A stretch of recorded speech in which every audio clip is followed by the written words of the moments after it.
Welcome back, everyone. Governor of Borno State, Zulum, has expressed concern over the regrouping of Boko-Haram terrorists in Tombos areas of Lake Chad and Mandara Hills and Sambisa Forest. Governor Zulum stressed that part of the cause for the prolonged insecurity in the state is what he called disengagement of military exercises and operations, giving way to Boko-Haram and ISWAP members to return and take over terrorism or territories that were hitherto regained. The governor, however, acknowledged the efforts of the military in combating the Boko-Haram insurgency in Borno and the northeast, but also highlighted a setback in the operations. Recently, and now let's get the perspectives of a security consultant and executive director, Patriot for Advancement of Peace and Social Development, Dr. Sani Abdullahi Shinkafi. Good evening, Dr. Shinkafi. Thanks a lot for joining us on the program. Good evening. Thank you for having me in the program. So an alarm has been raised by the governor. This time he's talking about the regrouping of Boko-Haram and ISWAP terrorists in the Tombos area of Lake Chad and the Mandara Hills within the Sambisa Forest in the state. You know, many of us thought Sambisa Forest was a foregone issue. What was your first reaction to this report? Yeah, you see, His Excellency, the Executive Governor of Borno State, Professor Umar Zulum, have raised alarm for previous months that there is regrouping and resurgence of attacks by these terrorists, Boko-Haram and ISWAP, most especially in the Lake Chad zone region. And this Lake Chad region is in Sambisa area. The resurgence of the Boko Haram terrorists in Borno State, there is a report of daily attacks in almost 17 local government of Borno State. It is highly disheartening and heartbreaking. And they have come with the new tactics of attacking military base and rural communities, and they were kidnapping for ransom and extorting money from rural communities, imposing taxes and levies. So this is when the governor raised this alarm, the federal government downplayed him and said that there is improvement in the security for the first 18 months. But what is happening now is highly alarming.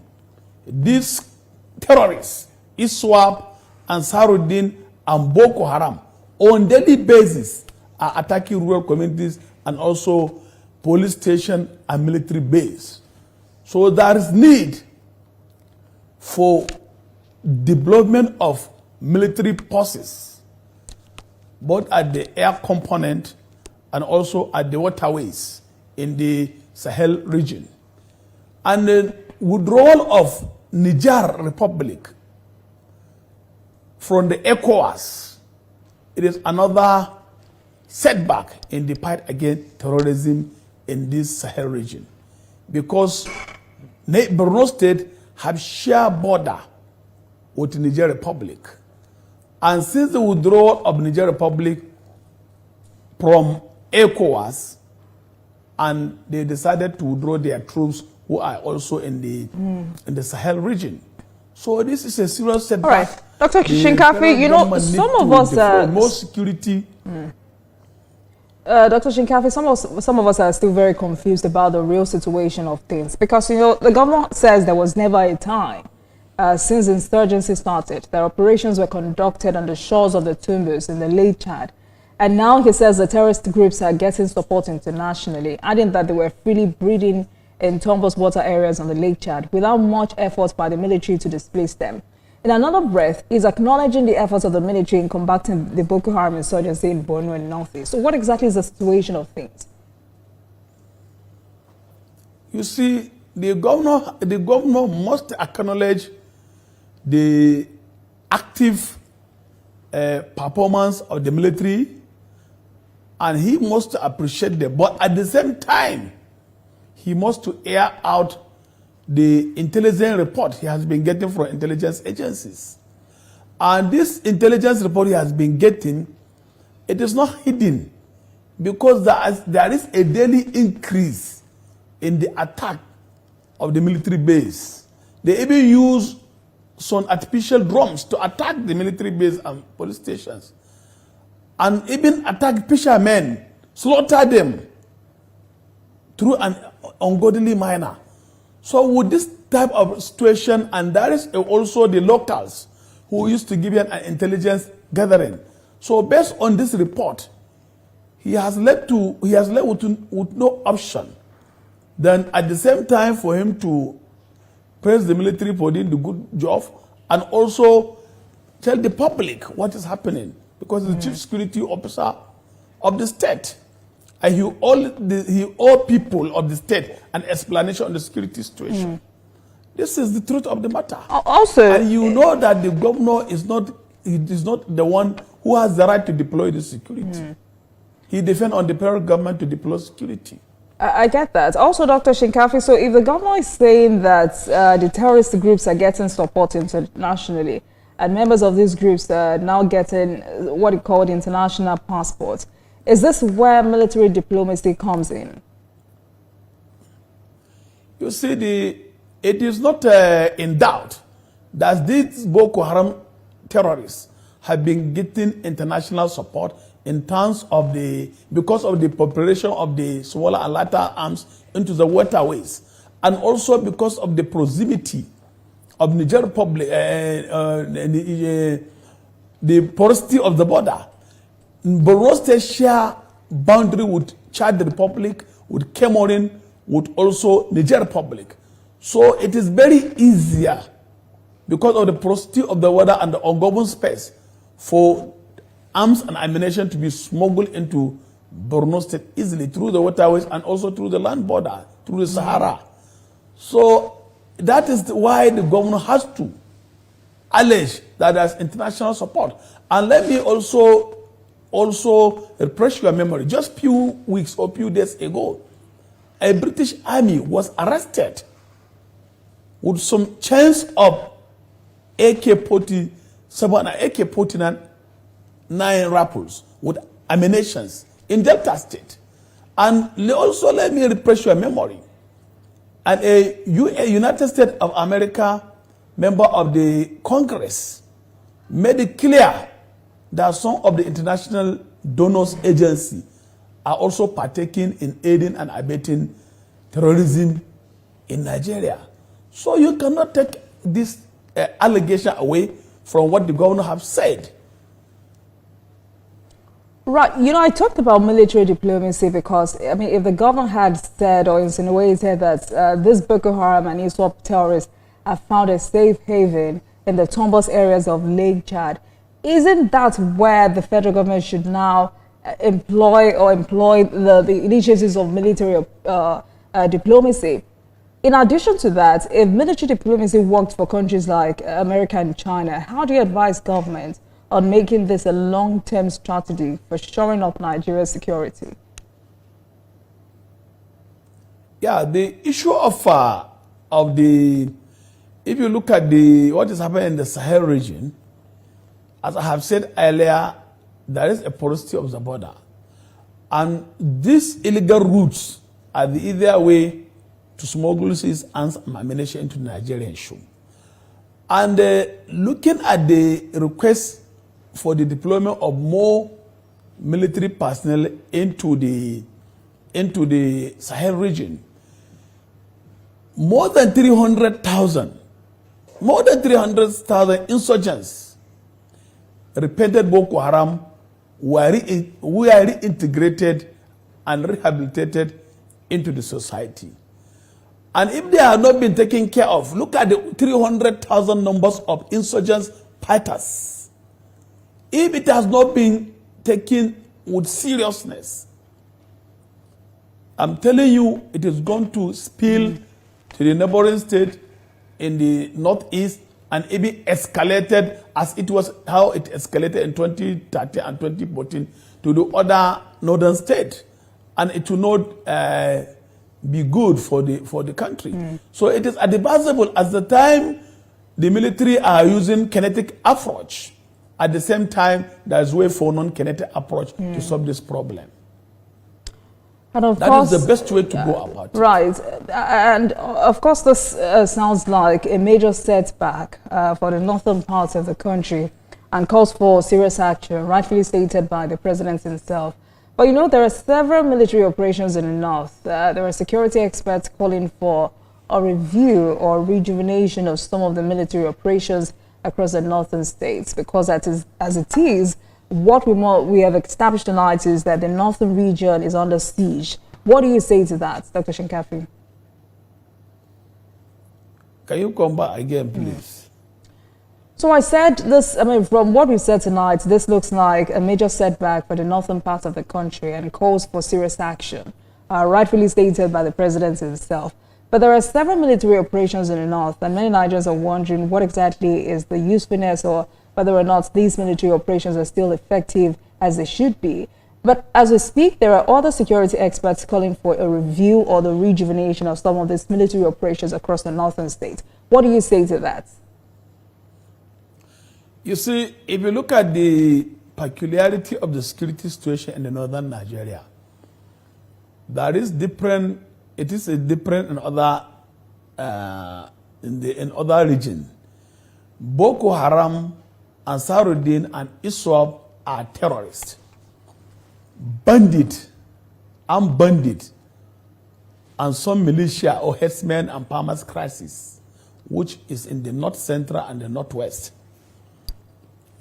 There is no suspicion of having an international connection with this armed bandit.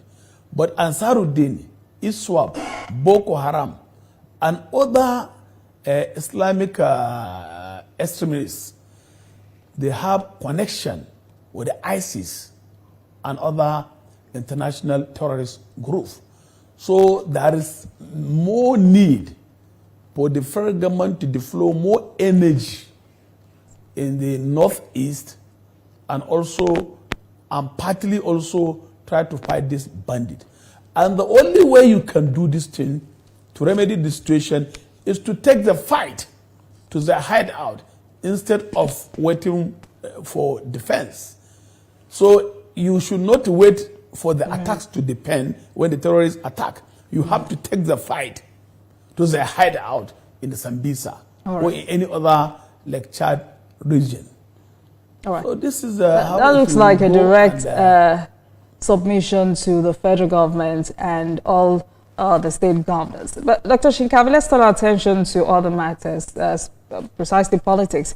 I want to take you upon the viability of emerging opposition coalition. Beyond the power struggle, I mean, we all know why a strong opposition party is crucial for Nigeria's democracy. But Nigerians are worried about the fate of opposition political parties ahead of the next general election. From your own perspective, what do the current state of opposition political parties in Nigeria look like as we speak? The viability of emerging political opposition party in Nigeria is a very complex and delicate issue. Looking at the challenges of the opposition political parties, there is some challenges by the opposition political party to ahead of 2027 general election. If you look at the opposition group ready to unite, there are several challenges dominant of the ruling party: fragmentation and lack of cohesion among the opposition political party leaders, ethno and religious division, corruption and money politics, political violence, lack of trust in the election. These are some of the factors or challenges for the viability of emergence of political opposition group in Nigeria. And the way to foster the viability is to have a unified unified leadership and organization, and also to have an effective coalition addressing political concern, engaging civil society organization, and also promoting good governance, transparency, focusing on specific issue bothering the country. So these are some of the ways to foster this viability, and also that as also challenges.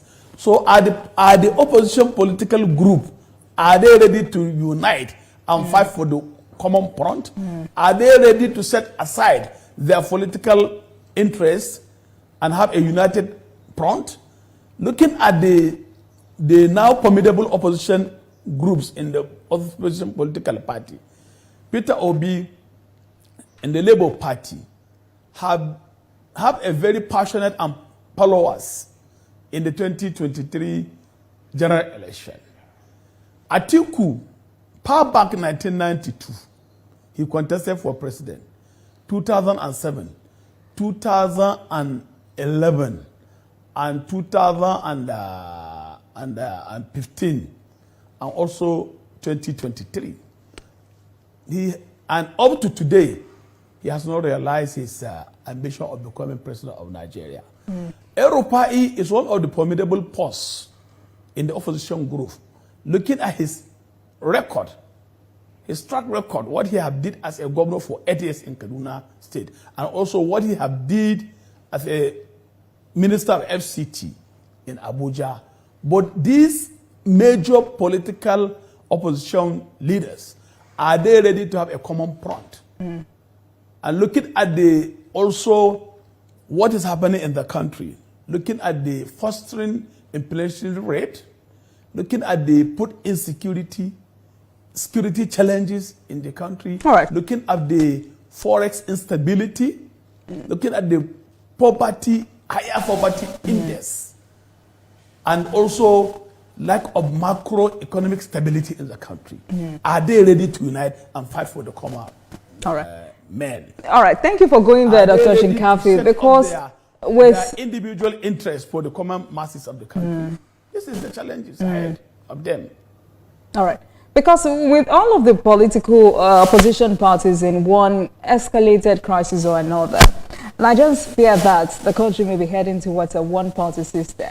They allege, the opposition party leaders allege that President Tinubu is trying to break the opposition, particularly the PDP, so he can earn it.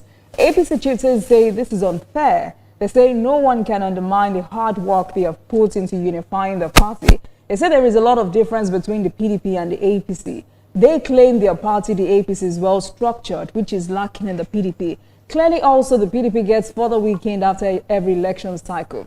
For you, would it be fair to blame the poor performance of the opposition on APC? Do we put the blame on the ruling party or opposition parties who have refused to put their houses in order? The opposition political parties in Nigeria have series of internal party crises. Labour has been in a crisis since after 2023 general election. PDP have been into internal party wranglings since during 2023 election after the fallout of the presidential primary with Wike and the Atiku group. And ABGA just recently settled out their case in the Supreme Court after the judgment at the Supreme Court. And even SDP, they are having some smaller internal party crisis. So for inability of the opposition political party to unite, that is what gave birth to the de facto one-party state or one party in Nigeria. You look at the mass depiction of governors, senators, former ministers into the ruling political party. Some of them who are trying to also depict, Mr. President has to be very careful of the circumstances. Looking at the history of what happened in 2015, Jonathan has majority of the governors, majority of the Senate, majority of members of the House of Reps, majority of members of the House of Assembly and speakers, and money bags and ministers. Yet, the PDP versus masses of the country, and he lost election to Buhari. So Mr. President has to be very careful of the psychopaths, cowards, because people who are now trooping to defect to APC, the ruling party, some of them are running away from the prosecution by anti-graft agencies of the country. So Mr. President has to be very careful. Mr. President has to go back to his campaign, to drawing board and look at his campaign promises and make sure that he deliver his campaign promises on the Renew Hope agenda. This is what people are expecting from him. Pursuing inflationary rate, the economic hardship is biting and averaging Nigerians. All right. Instability in the forest, insecurity. So if the Mr. President can holistically fight insecurity and also try to stabilize the economy, I think he will have a landslide victory instead of besting his energy in looking for people to defect to APC. So you cannot, Dr. Shikavi, you cannot authoritatively say that the president is looking out for people to defect to the APC. These are governors, these are senators who have a mind of their own. But then, mass defection is a betrayal of people's mandate. Do you agree? Yeah. I agree with you. There should be a profile legislation on defection of governors or politicians into another party. There should be a constitutional amendment to restrict the political nomadism going on in Nigeria. Anytime there's an election season or election cycle, you see people there is a lot of political nomadics. People who are jumping from political party to another, abandoning the ideology of the party, abandoning also the electorate, but for their selfish political interests. If you look at the people who are jumping from APC to PDP, are a bit of the same feather flocking together. There is no difference in the ideology. Some of them, they don't stick into the principles or ideology of the founding fathers of the party. But what they are after is their personal interests. And their selfish and self-centered interests. This is the problem. If they have a Nigeria at heart and they have the electorate at heart, it's a betrayal of the mandate. Because when they are seeing that, because they think that if they have joined to a ruling party, they can have their way and the election can be manipulated or rigged in their own people, using the state apparatus, using the resources at their disposal. So these are the challenges. All right. So, I mean, looking at what may be fundamentally wrong. It's a betrayal of trust. I get that. So, I mean, looking at what may be fundamentally wrong with the PDP, is there a chance that this PDP crisis remain unabated as a result of political desperation on the part of those entangled? And second, the NWC governors have scheduled a meeting for next week. Can PDP avert total collapse?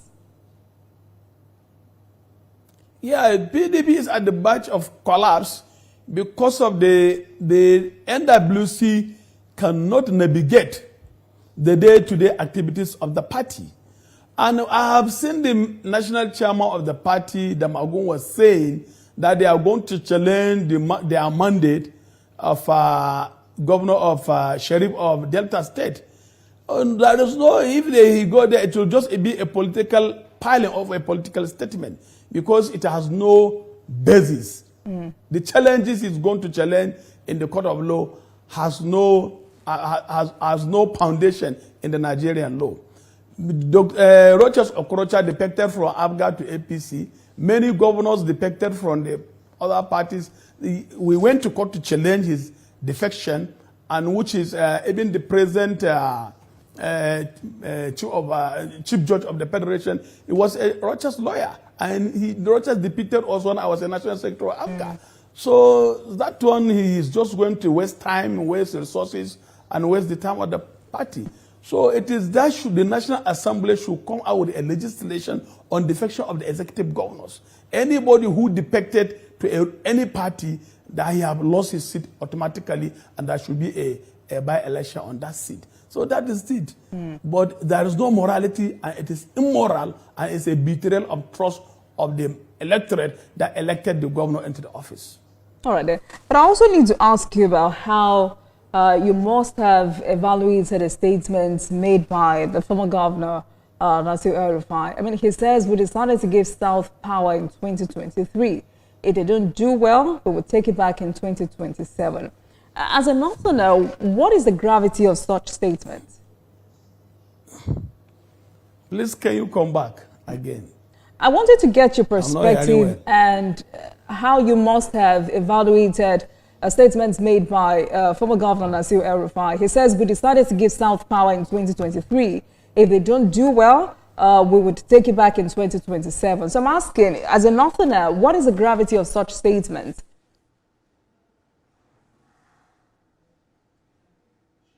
Did you get that, Dr. Shinkafi? Dr. Shinkafi, can you hear me? Dr. Shinkafi, if you can hear me, what I said was I wanted to get your perspective about a particular statement that trended last week. This statement was made by former Governor Nasir El-Rufai. It says we decided to give South power in 2023. If they don't do well, we'll take it back in 2027. I wanted you to tell us the gravity of such statements. All right. At this moment, let's take a break, and when we come back, we'll continue our conversation with Dr. Shinkafi. Please stay there. I'm hearing you very well. All right. So before I let you go tonight, I also need to ask you about how you must have evaluated the statements made by former Governor Nasir El-Rufai. It says we decided to give South power in 2023. If they don't do well, we'll take it back in 2027. As a northerner, what is the gravity of such statements? Do you support such statements? He wanted to, what? In 2003, say what? Dr. Shinkafi, can you hear me very well? I'm hearing you now. Yeah. So, former Governor Nasir El-Rufai says, we decided to give South power in 2023. If they don't do well, we'll take it back in 2027. What is the gravity of such statements? He wanted to restore power in 2023. All right. Dr. Shinkafi, it seems I would have to let you go. I don't think you can hear me properly. All right. So I says, what is the gravity? It is what you say on the 2023 I have not heard. But what you say on 2027, I have had it. So it says he wanted to restore power. So this was what he said. He said, we decided to give South power in 2023. If they don't do well, we'll take it back in 2027. So I said, as a northerner, what is the gravity of such statements? Yeah, the gravity of the statement that they want to restore power, he wanted to restore power in 2023. The power which they wanted to restore, APC is already the dominant party and also is the ruling party in 2023. So I don't know which direction it's going, but 2027, are the opposition ready to unite and have a formidable opposition or have a formidable candidate to challenge the incumbent president? If you're looking at the 2023 presidential election result, the result was fragmented. It was fractured. Peter Obi and Atiku and Konkoso of NNPP, Labour Party, and PDP. If the opposition political party at 2023 present one candidate, would go with formidable forces to challenge the APC candidate. All right. The election of the result could have been radically different. But the opposition party in 2027, are they ready to restore power? Are they ready? All right, Dr. Shinkafi, thank you for joining us looking at this evening. Sadly, we're out of time. Thank you so much for your time on the program. Dr. Sani Abdullah Shinkafi, Security Consultant, Executive Director, Patriot for Advancement of Peace and Social Development. Thank you so much for your time. Have a great evening.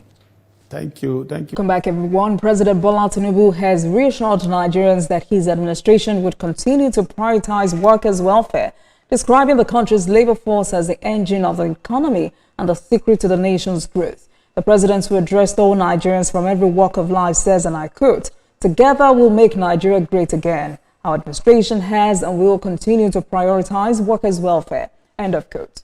Joining me tonight to dissect this is the Chairman NLC Lagos State Chapter, Fumi Sesi. Comrade, good evening to you. Thanks a lot for coming on the program. Thank you. Good evening. Right. Thank you so much for bringing me on. Thank you. So it's been, over 4 decades of celebrating Workers' Day. My first question to you is a Nigerian worker celebrated enough? Are Nigerian workers appreciated enough?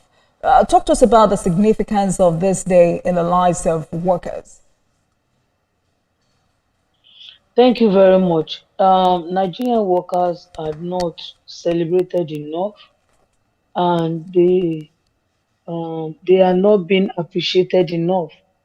If we have to equate how the workers are being treated in this country to how the workers are being treated in some other countries, you will, feel so sorry for the workers that even the country that is blessed with so much deposit of solid minerals and God-given deposit of um, everything that could make us to be the best, to be one of the best among the committee of nations. But because of mismanagement, because of corruption, we have found ourselves where we are. Some countries that does not even have up to what God has endowed Nigerians, they are actually doing better. And when you hear about all the welfareism that they have or they are giving to the workers, the quality of life, the living wage, and so much more about the welfareism. And Nigerian All right. priding ourselves as the giant of Africa. Honestly, it's so sad to see the way in which the workers are being treated in this part of the world. Right. It's nothing to write home about, Right. I agree with you, inclusive of comrade. the minimum But wage. The theme of this year's May Day celebration is reclaiming the civic space in the midst of economic hardship. And we've also heard from Mr. President. He has pledged to improve the welfare of Nigerian workers. I wonder what this means to you. Yeah, it means to us that the president also know and understand the kind of hardship the workers are passing through. Are we talking about how the workers have to surmount all the challenges of the economic downturn in this country when what is approved as a new minimum wage is nothing to write home about? It's nowhere to take us near our home. It's not a living wage, but it's still a starvation wage because it couldn't meet up with the economic reality.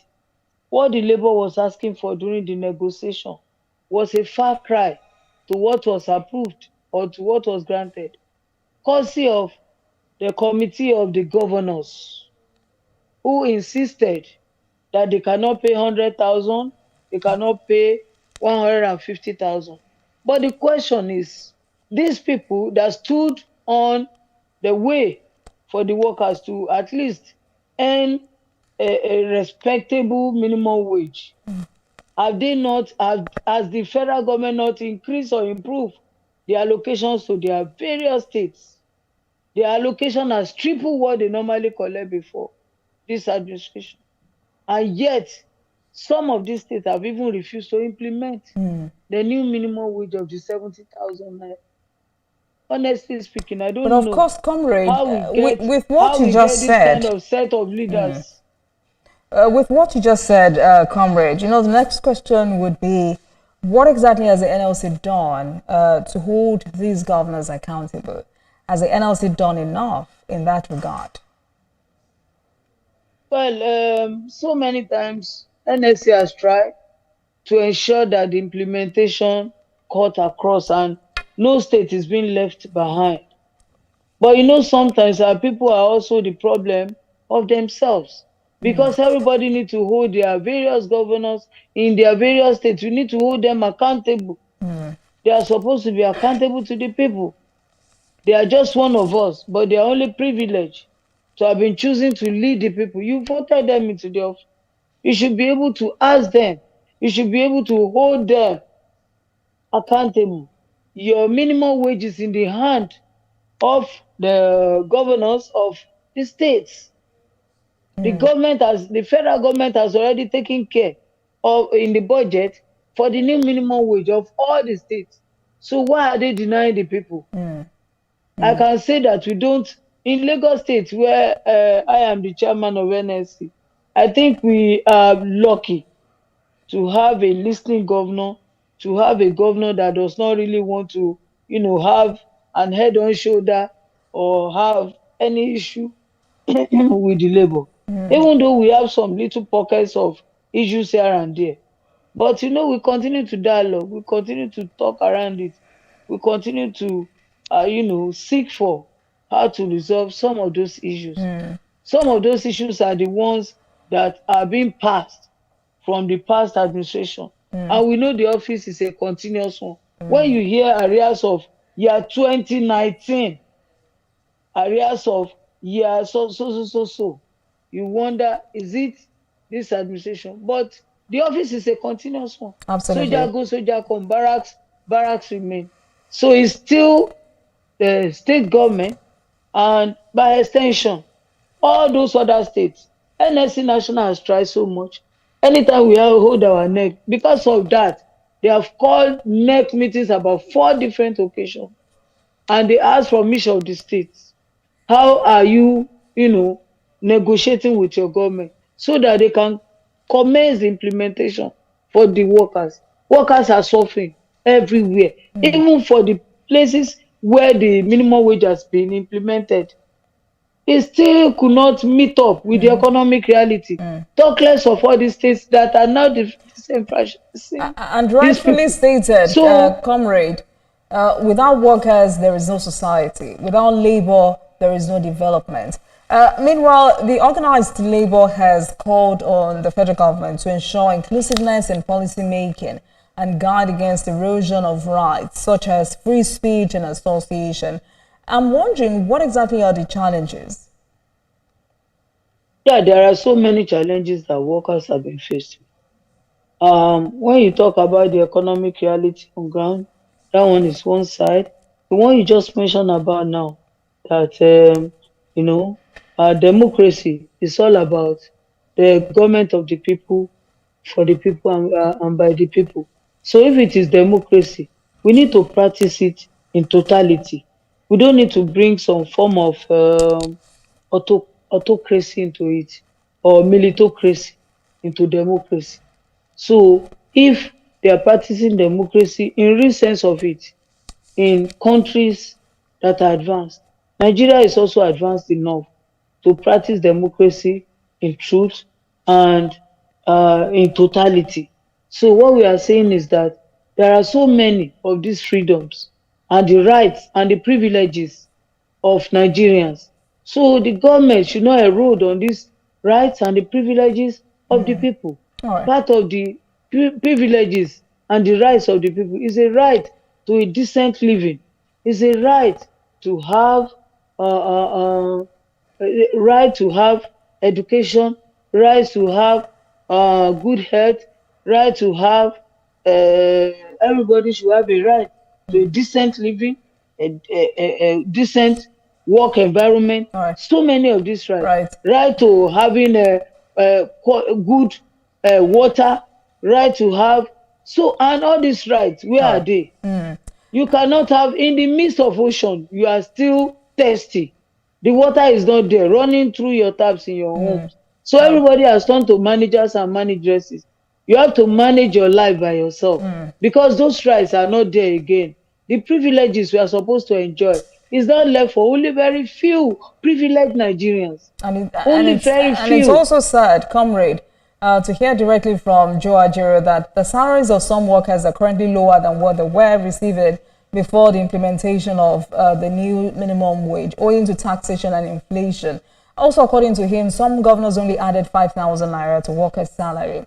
And you and I know that ordinary workers cannot hold these governors accountable, and that's why they have the NLC.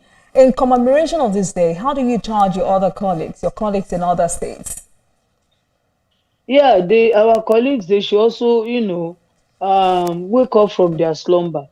I think if they are, in the sleeping mode, they should wake themselves up, or and they should now organize themselves and mobilize themselves to ensure that what is due to them, their rights, they should not continue to deny them of their rights. It's their right.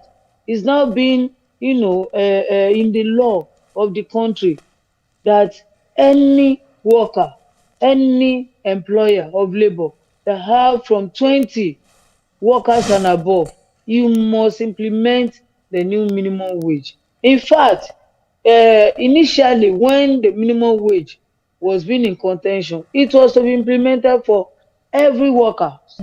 Either you are a one worker with someone, maybe you are a driver in a family home, and they also have a maid. What it was meant for before, what the minimum wage was supposed to cover, is to cover even all those type of people, everybody.